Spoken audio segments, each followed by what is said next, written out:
চলো এই গরমে কাঁচা আম শেষ হওয়ার আগে স্পেশাল কিছু একটা বানিয়ে খাওয়া যাক।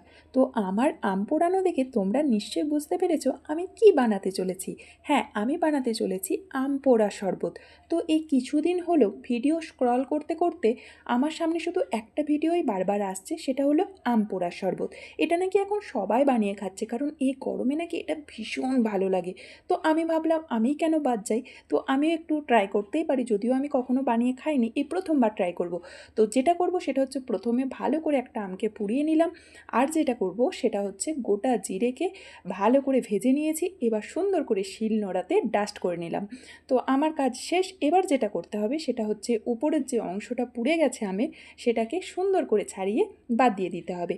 তারপরে যেটা করব, ওই আমটা থেকে যে শাঁসটা আছে সেটা সুন্দর করে বের করে এবার যেটা করব, এতে দিয়ে দেবো একটু জল। তো সুন্দরভাবে এটা এবার মিক্সড করতে থাকবো। দিয়ে দিয়েছি বরফ 2 টুকরো, আর সাথে দিয়েছি ওই জিরের ডাস্টটা, আর তার সাথে দেব লবণ, বিট লবণ যেটা, আর তার সাথে দেব চিনি। তো এবার সুন্দরভাবে এটাকে মিক্সড করতে হবে। ওহো, বানাতে বানাতেই তো জিভ দিয়ে জল চলে আসছে, আর কতক্ষণ লাগবে সেটাই ভাবছি। তো চলো, বানানো মোটামুটি রেডি।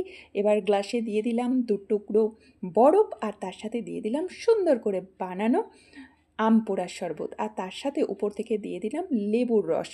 আর কি চাই? ওহো, কে কে খাবে চলে এসো। আর কে কে এই বছরে এই গরমে এরকম আম পোড়া শরবত বানিয়ে খেয়েছো অবশ্যই কিন্তু আমাকে কমেন্টে জানিও। আমি তো প্রথমবার খেলাম, আর প্রথমবারই আম পোড়া শরবতের প্রেমে পড়ে